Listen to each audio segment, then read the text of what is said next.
La monitorización de la presión arterial consiste en transformar la señal mecánica del pulso en una señal analógica para obtener la onda de la presión arterial. Necesitamos para esa transformación un sistema de transducción.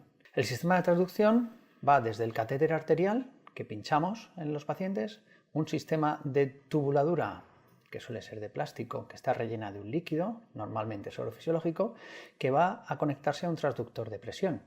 En ese transductor de presión existe un oscilador armónico que lo que hace es la transformación de la señal mecánica en señal analógica. Esa señal analógica, a través de un amplificador, llega a un sistema de monitorización donde se puede realizar la visualización gráfica de la onda de presión arterial. Cuando nosotros hacemos una monitorización de la onda de la presión arterial, obtenemos una onda de unas características similares a las que tenéis en la diapositiva. Como podéis observar, en esta diapositiva hay hasta 6 números que representan las diferentes partes de la onda de presión arterial. La parte primera sería el ascenso sistólico. La parte número 2, punto número 2, sería la presión arterial sistólica. Una vez que llegamos al pico sistólico hay un descenso progresivo de la presión y llegamos al número 3, que sería el descenso sistólico, hasta un punto inferior que es el denominado punto dícroto. Después del punto dícroto tenemos el descenso diastólico, que es el número 5, y por último la presión arterial diastólica, que es el número 6. En realidad, todas las arterias deben de tener en mayor o menor medida estos 6 componentes. Lo que pasa es que hay situaciones en las cuales existen alteraciones o artefactos de la onda de presión arterial que pueden alterar la morfología óptima de una onda de presión arterial. En este siguiente esquema podéis ver los diferentes puntos y significados de los componentes de la onda de presión arterial.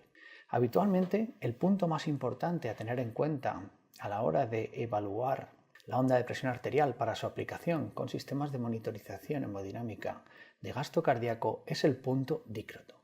El punto dícroto representa el cierre de la válvula aórtica y divide el ciclo cardíaco entre la sístole y la diástole. ¿Qué representa una onda de presión arterial? La onda de presión arterial no es más que la consecuencia de la interacción entre el volumen sistólico, el volumen de eyección del ventrículo izquierdo, y las características físicas del sistema cardiovascular en cada latido. Por lo tanto, si nosotros somos capaces de extraer o aplicar un algoritmo sobre la morfología de la onda de presión arterial, podemos analizar la situación o el estado cardiovascular de nuestros pacientes. Así, tras la aplicación de un algoritmo adecuado o de un método matemático adecuado, podemos obtener información acerca del tiempo del ciclo cardíaco. También podemos tener información acerca de la contractilidad del ventrículo izquierdo, nos da una información de las resistencias vasculares.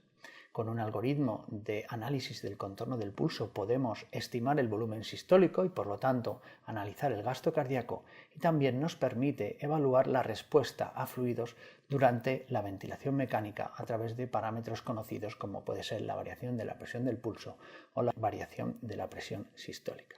Para la obtención de una onda de presión arterial es necesario hacer una aproximación matemática.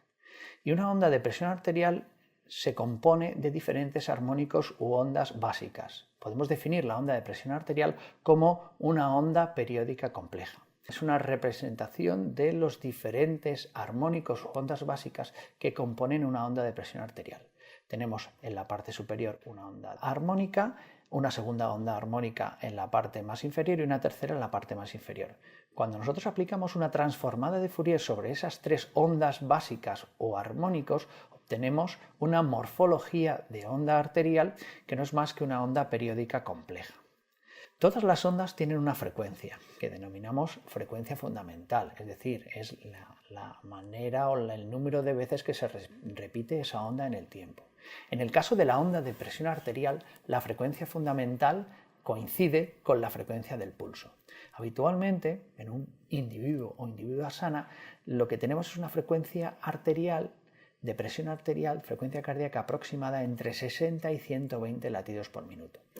La forma en la cual expresamos la frecuencia cuando hablamos de ondas desde un punto de vista físico no es el latido, sino que es en hercios. Y así podemos hacer una transformación de latidos a hercios.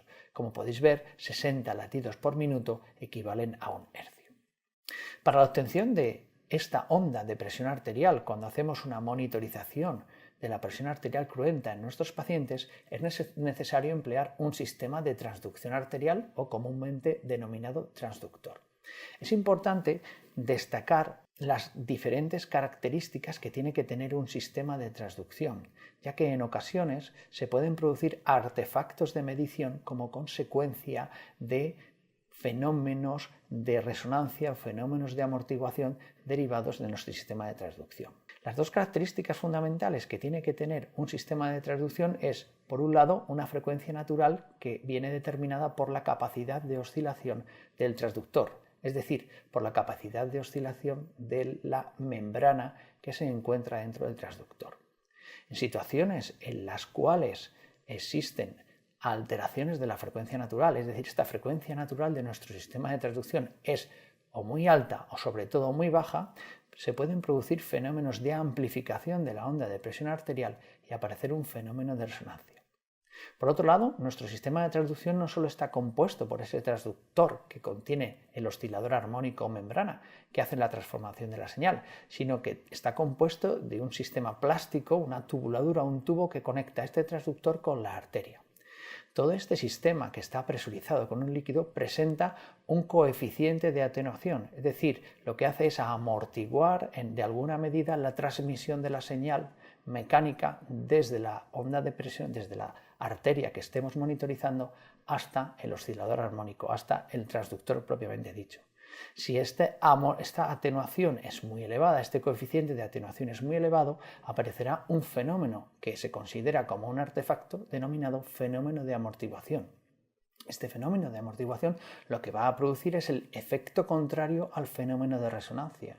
Va a aparecer una disminución en la obtención de la señal de onda de presión arterial. Por lo tanto la frecuencia natural del sistema de transducción como el coeficiente de atenuación tienen que tener unas características específicas que vienen determinadas por cada fabricante para que cuando hagamos una monitorización de la presión arterial, la onda que obtengamos tenga unas características óptimas. Estas características óptimas son fundamentales para luego interpretar los datos tanto de presión arterial sistólica, presión arterial diastólica o presión arterial media, como los datos derivados del análisis del contorno del pulso cuando apliquemos un algoritmo para la estimación del gasto cardíaco.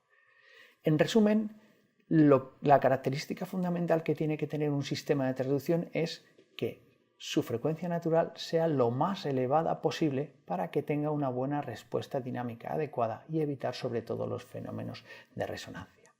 En esta diapositiva veis tres ondas de presión arterial. La primera, la parte superior, es una onda arterial óptima, es decir, es una onda que nos va a dar una información fiable, fidedigna sobre los valores de presión arterial. Como veis, tiene un punto dícroto adecuado, un ascenso sistólico no muy verticalizado y se puede considerar como una onda óptima, es decir, que cuando nosotros apliquemos cualquier tipo de algoritmo sobre esa onda, los resultados van a ser fiables. En la parte intermedia podéis observar una onda que tiene un fenómeno de resonancia arterial y en la parte inferior una onda que tiene un fenómeno de amortiguación. Como veis, nos hemos ido a los extremos de los artefactos derivados del sistema de transducción.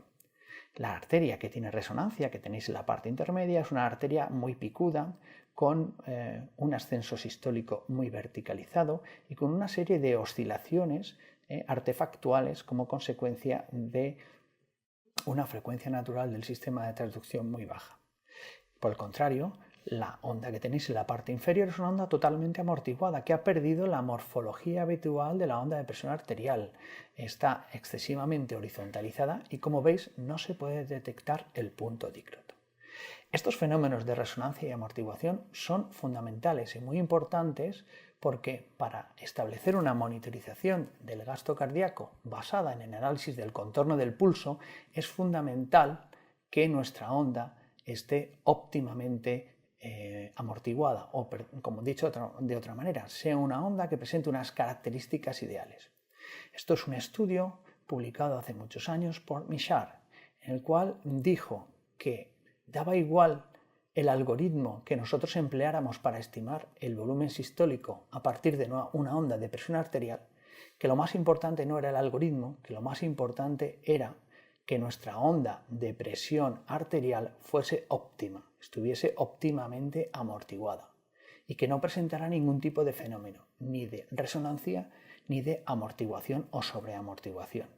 Por lo tanto, hay que tener en cuenta que la base de la monitorización del análisis del contorno del pulso para la estimación del gasto cardíaco se basa en una onda de presión arterial óptima, y que si nosotros no tenemos una onda de presión arterial óptima, los valores de estimación del volumen sistólico del gasto cardíaco con cualquier tipo de monitor de análisis del contorno del pulso van a ser erróneos.